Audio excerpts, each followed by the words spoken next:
Orang yang ada isteri cantik, dia teringin nak isteri yang taat.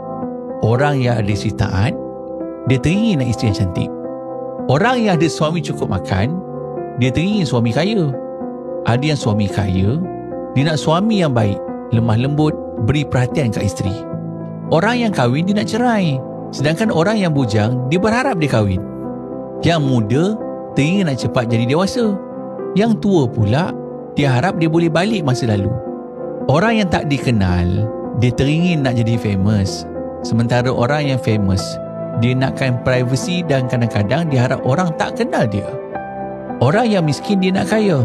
Orang yang kaya, dia harap dia dapat balik semua benda yang hilang sebab dia kaya. Masa dengan family, dengan anak-anak, tak gaduh suami isteri sebab bisnes. Hidup orang lain akan sentiasa nampak lebih indah. Tapi seteruk mana pun hidup kita, ada orang lain yang teringin nak hidup macam kita.